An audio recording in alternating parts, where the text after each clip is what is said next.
प्रिय दर्शकों, नमस्कार। भाग्यदीप में आप सभी का स्वागत है।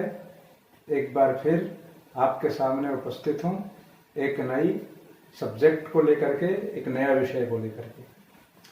आज हम जानने वाले हैं, जिस ज्ञान की चर्चा करने वाले हैं, कुंडली के माध्यम से क्या ऐसा कारण होता है कुंडलियों में जिसके कारण से व्यक्ति को किसी से दुश्मनी, सभी से दुश्मनी की भावना, इस प्रकार से माहौल बन जाता है जिससे वाद विवाद बढ़ता जाता है, मन मुटाव बढ़ जाता है एवं बहुत व्यक्तियों को झूठा कलंक, लालछन, आरोप इत्यादि लगते हैं। तो ऐसा क्या योग ग्रह के कारण बनता है कुंडली में, ये सभी का चर्चा आप सभी से हम करेंगे। सबसे पहले ये जो आपको लग्न चार्ट यहाँ दिख रहा है, ये सिर्फ एक दिखाने के लिए है, समझाने के लिए है। ये इसमें कुछ भी कहीं भी हो सकता है। ये लग्न है, जहाँ 1 लिखा है, यहाँ 1 से 12 तक अलग अलग व्यक्तियों का कोई भी अंक हो सकता है, वो आप अपने हिसाब से तय करें। मित्रों, शास्त्रों में वर्णन है, अलसस्य कुतो विद्या, अविद्यस्य कुतो धनम, अधनस्य कुतो मित्रम, अमित्रस्य कुतः सुखम। अर्थात अगर आप आलसी बनेंगे, मन की आलसी, कर्म की आलसी, तो आप बुद्धि विवेक कहाँ पाएंगे, विद्या कहाँ अर्जित कर पाएंगे? अगर इच्छा शक्ति आपकी नहीं रहेगी, आलस्य आपके अंदर भरा रहेगा तो आप विद्या बुद्धि आप नहीं पाएंगे।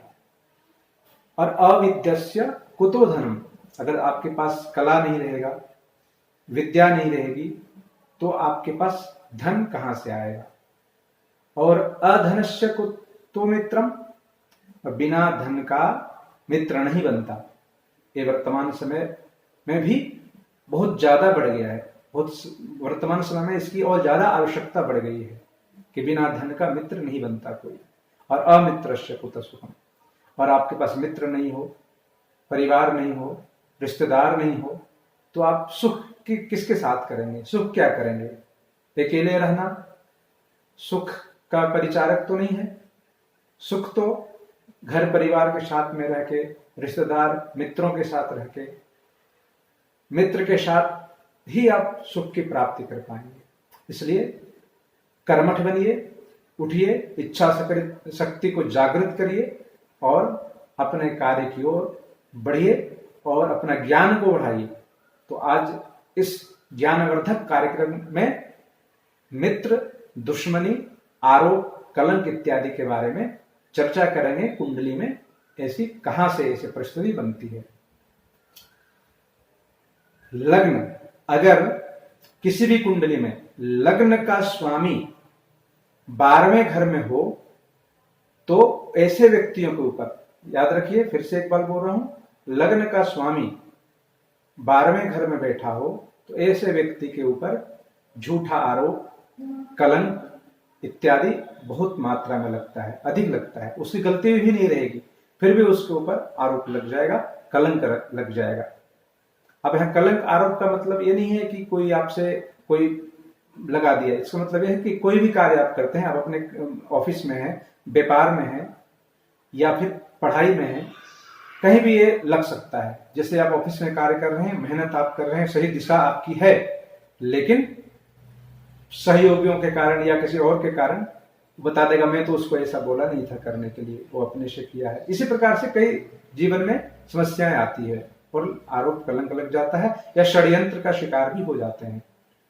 तो लग्न का स्वामी 12वें भाव में हो तो ऐसी परिस्थिति बनती है। तो अपना अपना लग्न देखें, उसका स्वामी देख करके आप उसमें कर सकते हैं। आप पूर्ण रूप से ज्योतिष का ज्ञान प्राप्त कर सकते हैं। और बहुत लोगों की इच्छा भी रखती है कि ज्योतिष का ज्ञान प्राप्त करें, पर साधन नहीं मिल पाता, कोई मार्ग नहीं मिल पाता। तो ये अपना भाग्यदीप प्रोग्राम आपके लिए एक अच्छा मार्ग है, ज्योतिष सीखने के लिए या फिर समझने के लिए या एक अपने ज्ञान को बढ़ाने के लिए। अब बात करते हैं कुंडली में लग्न कोई भी हो, अगर सूर्य 11वें स्थान में हो, कोई भी लग्न में सूर्य 11वें स्थान में हो, तो ऐसे जातकों का, ऐसे व्यक्तियों का दुश्मन अधिक होते हैं। बिना कारण सामने वाला आपसे दुश्मनी मोल लेगा, दुश्मन अधिक होगा। लेकिन याद रखिएगा, ऐसे व्यक्तियों का जो है कितना भी दुश्मन हो जाए, हमेशा प्रभाव आपकी ही रहेगी, प्रभाव उसी व्यक्ति की रहेगी, जातक की ही रहेगी, जीत उसी की होगी। अब बात करते हैं कुंडली में जो छठा स्थान है, लग्न से छठा, यह स्थान जो बोलते हैं इसको मित्र, शत्रु भाव, रिपु, कर्ज इत्यादि देखा जाता है। तो इस स्थान के बारे में आज विशेष चर्चा करने वाले हैं, कैसे यहाँ पे शत्रु ज्यादा बढ़ते हैं। कोई भी लग्न में अगर छठा स्थान में, छठा घर में अगर वहां पे मेष राशि या वृश्चिक राशि का शनि हो, या फिर शनि वहां पे विराजमान है किसी भी राशि में और मंगल की दृष्टि वहां हो जाए, ऐसे व्यक्तियों को बहुत शत्रुता का मोल लेना पड़ता है। अकारण, बिना कारण शत्रुता का मोल लेना पड़ता है। अगर इस दौरान वहां उस स्थान में शनि मंगल एक साथ भी हो जाएं, तो भी शत्रु पैदा हो जाते हैं अकारणवश।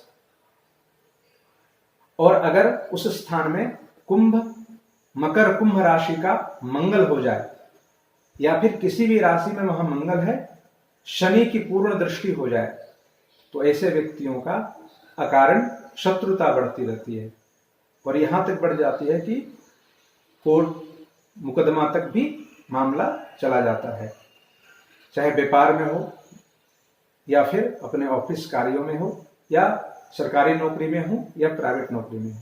यह समस्या कहीं भी आपको सामना करना पड़ सकता है।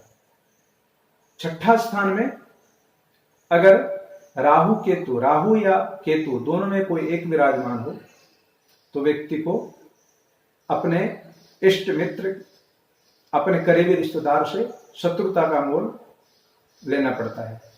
इसमें भी आपकी शत्रुता बढ़ जाएगी। अगर इसी दौरान राहु की महादशा में केतु की अंतर्दशा रहे, या केतु की महादशा में राहु की अंतर्दशा रहे, तो व्यक्ति को मानसिक रूप से इतना ज्यादा परेशान कर देता है कि वो आत्महत्या का भी सोचता है। आप शत्रु सिर्फ व्यक्ति को ही ना माने, आपके अंदर उस कारणवश शरीर में कोई शारीरिक बाधा हो जाए या मानसिक बाधा हो जाए, तो वो भी एक शत्रु ही है। आप बिना कारण आपके ऊपर कोई लालछन लग जाए, कोई कानूनी कार्यवाही आपके ऊपर चलने लगे, तो वो वही आपका शत्रु है। और उस स्थान में राहु या केतु में से कोई भी एक ग्रह उस स्थान में हो, छठा स्थान में, तो कर्ज की भी स्थिति बना देती है। तो कर्ज भी शत्रु से भी बढ़ के है, कर्ज शत्रु से भी बड़ा माना गया है। कहावत है कि कर्ज और शत्रु को कभी छोटा नहीं समझे, हमेशा उसको बड़ा ही समझे। तो आज शत्रु के विषय में और कलंक आरोप क्यों लगते हैं, इसके विषय में आप सभी के सामने जानकारी रखे हैं, और एक ज्ञान की जो यज्ञ चल रहा है, आप सभी के साथ में मिलके इसको निरंतर प्रयास रहेगा कि आपके साथ में चलता रहे। अगली बार फिर नए विषय को लेकर आपके सामने आएंगे। तब तक के लिए नमस्कार।